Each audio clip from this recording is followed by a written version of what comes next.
बताइए, भगवान स्वयं इस बात को कह रहे हैं कि राधा रानी की कृपा से मैंने गिरिराज पर्वत को धारण किया। परंतु आज के जो बुद्धिजीवी लोग हैं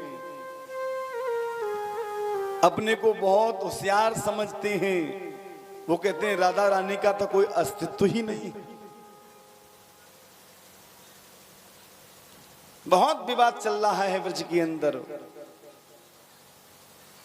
राधा रानी के ऊपर। भैया मैं फिर दोबारा उसी बात को कह रहा हूं, राधा रानी और ठाकुर जी शरीर दो हैं परंतु वास्तविक में हैं एक ही। राधा और कृष्ण में कोई भेद नहीं है, एक ही ज्योति है, रूप अलग अलग हैं। राधा माधव रूपकम, राधा और माधव एक ही है, अलग नहीं है। जो राधा को भिन्न समझता है भगवान कृष्ण से, मानो उसने राधा तत्व को अभी जाना नहीं है। और जानेगा भी क्यों?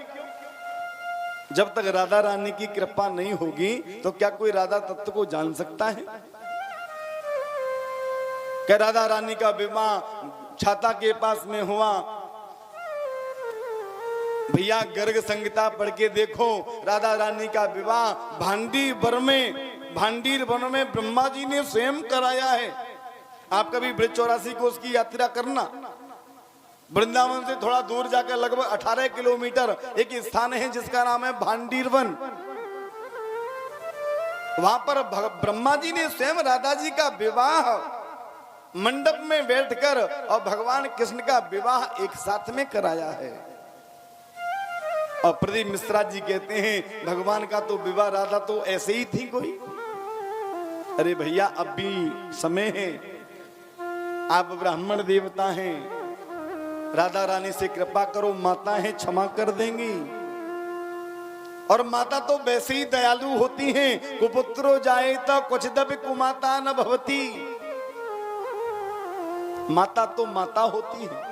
एक बार पिता तो क्रोध कर देता है बालक पर। आपने देखा है ना, छोटा सा बालक यदि हो और वो खेलता खेलता किसी धूल में गिर जाए, मिट्टी में सन जाए, गंदी नाली में सन जाए, गीला हो जाए, पिता तो एक बार उसको नहीं लेगा। अरे गंदे कपड़े साफ करवा के ला माता से, तब गोद में लूंगा। परंतु माता जी नहीं देखती है, माता तुरंत उसको हृदय से लगा लेती है, चाहे कैसा भी बालक क्यों ना हो। इसलिए मैं निवेदन करूंगा, एक बार जाकर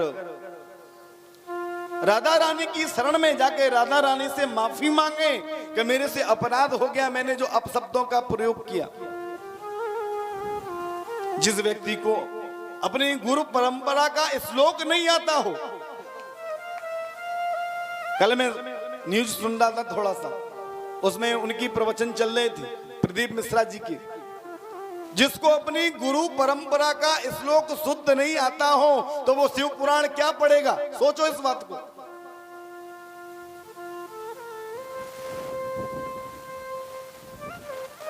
जिसको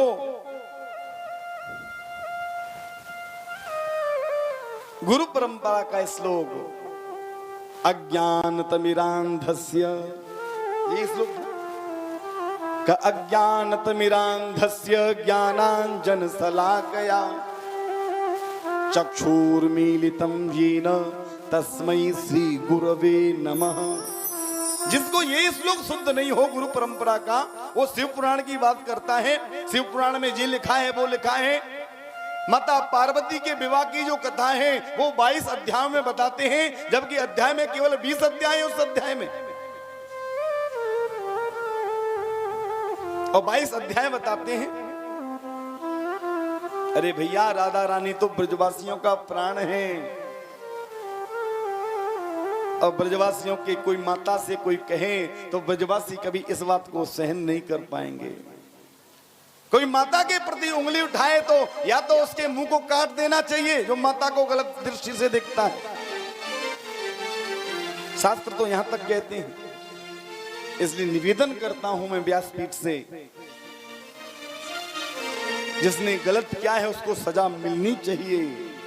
इसलिए ब्रज में आए, किसी संत के पास नहीं जाएं, किसी व्यक्ति विशेष के पास नहीं जाएं, आप स्वयं राधा रानी के मंदिर बरसाने पहुंचे और दंडोती लगा के कान पकड़कर माता रानी राधा रानी से क्षमा याचना करें। कल्याण तभी अपने आप हो जाएगा। हम कोई ब्रजवासी आपसे न तो डरते हैं, डरेंगे, डरते तो है ही नहीं किसी से।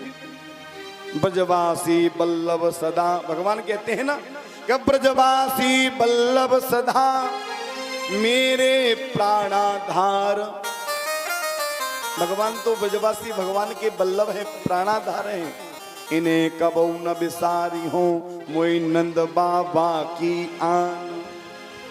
भैया ब्रजवासी तो केवल डरते हैं तो कोई अपराध न बन जाए। राधा रानी ब्रह्मा दिख तेरो जस गावे, ब्रह्मा आदि भी राधा रानी की इसका गान करते हैं। और इंद्र लगावे बुहारी, इंद्र झाड़ू लगाते हैं उनकी सेवा में। बताइए उनकी महिमा को नहीं समझ पा रहे। अरे भैया राधा रानी की महिमा तो ब्रजवासियों का प्राण है। राधा साध्यम साधनम यस्य राधा, मंत्रो राधा मंत्र दात्री च राधा, शरवम राधा जीवनम यस्य राधा, राधा राधा वाचकिम तस्य शेष। राधा रानी से बढ़कर है कौन? और वास्तविकता तो ये है कि राधा रानी की महिमा तो बगैर राधा रानी की कृपा से कोई जान ही नहीं सकता।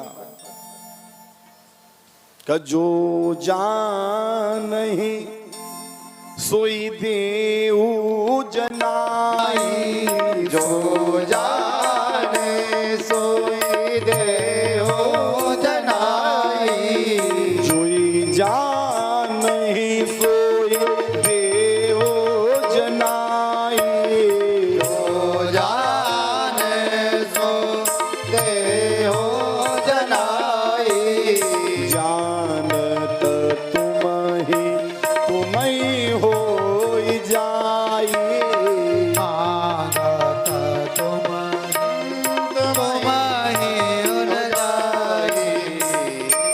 राधा रानी की महिमा को जानता है ना, वो राधा रानी का ही हो जाता है। ब्रज में कहीं चले जाओ, कोई सीताराम अथवा राधे श्याम नहीं कहता, बोलेगा तो पहले राधे राधे, राधे का नाम ही बोलेगा।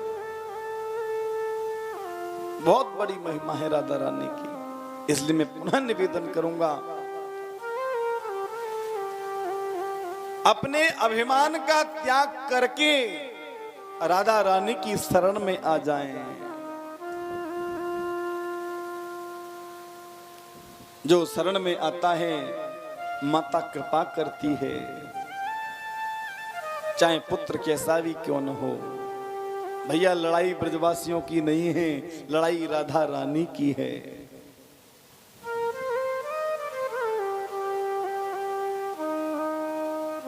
शरण में आ जाओ।